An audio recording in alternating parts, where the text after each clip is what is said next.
quickie. Nathan Oakley still seems to have a bee in his bonnet about the tide height for the wind turbine video that I produced. I'll be doing another one of these hopefully fairly soon, but very quickly to deal with the tide height situation and photographs and images thereof. This is Alkay's video, which is the one that I actually used. I'll come on to photographs taken on my camera later. As you can see, the video starts with wind turbine footage. He then goes past the setting sun and pans across the Isle of Man, and then pans back again towards the setting sun and past the wind turbines. Now, these turbines in shot are not the ones that I actually used.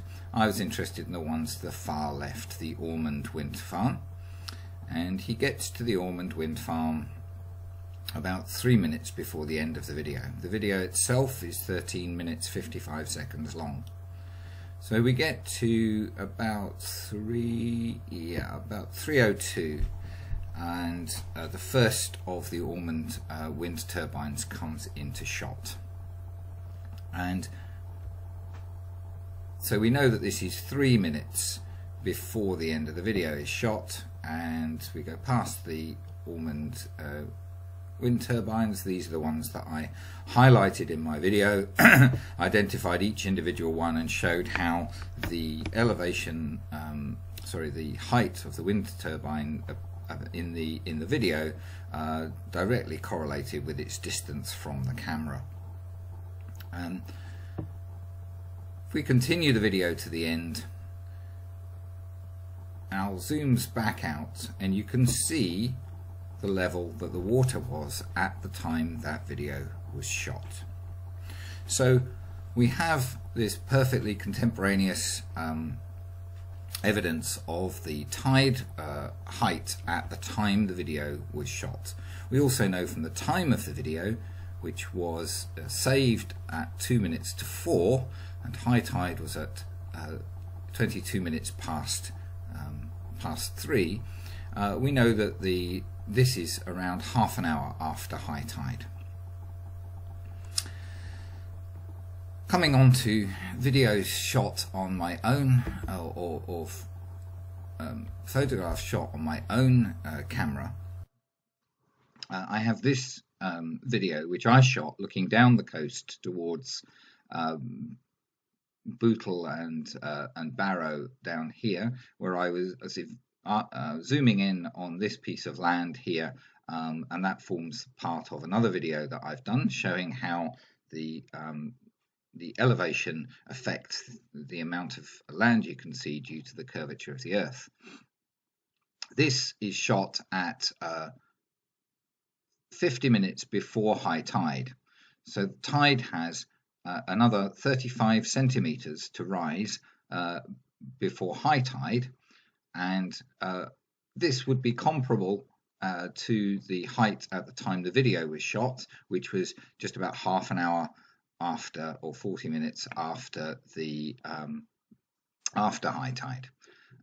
So this was very, very similar level of tide to the time of the video, and you can see that it's nowhere near the bottom of the bank and would not get anywhere near to the bottom of the bank even at high tide. We can further confirm that by looking at another video that I shot on my camera. This is from closer to the bank where the filming took place. The filming took place up here to the left, just off shot, but you can see the path coming down to the bottom of the bank, then this sloping paved area, and then there's a wall which is probably about 3 foot high, 2 or 3 foot high, and still sloping down steep pebbles to a bank of pebbles which then slope down steeply again. This is taken on the 4th of February at 3 minutes past 2.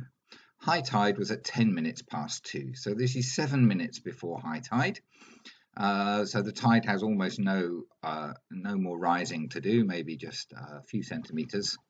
And you can see where the water level is at this time. Now the tide on this day was 57 centimeters higher than the tide on the 7th of January when the wind turbine footage was shot. This is a still taken from a video clip. I'm not going to waste time playing the whole video clip, but you can clearly see that the tide on those occasions does not get anywhere near to the base of the bank, and it doesn't really even get anywhere near to the large rocks that are at the base of the bank here. So just to finish up, we also have taken on another camera 2 photographs of the camera, the P900 itself, that took the video footage of the wind turbines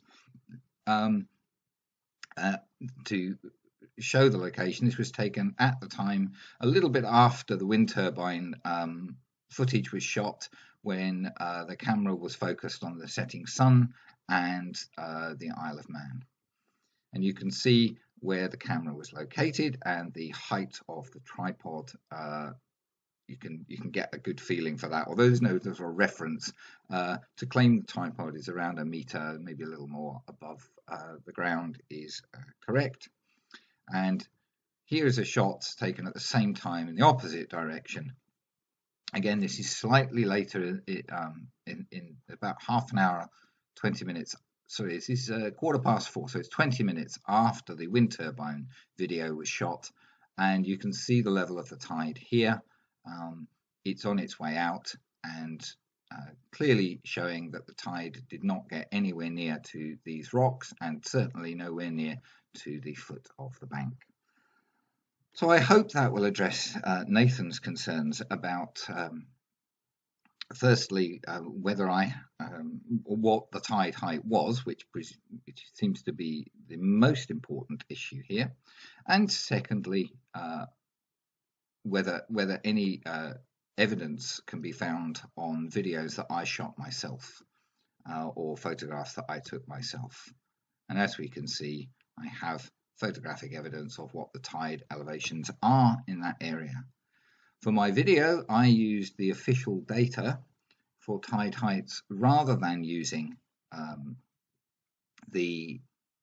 a photograph to make an estimate, because the official data for a tide height is likely to be far more accurate than any photograph. Okay, so I'll end with that there. I'll post this video up, and hopefully Nathan will have a look at it at some point and realize that his rather aggressive and unpleasant approach to this kind of question is somewhat counterproductive.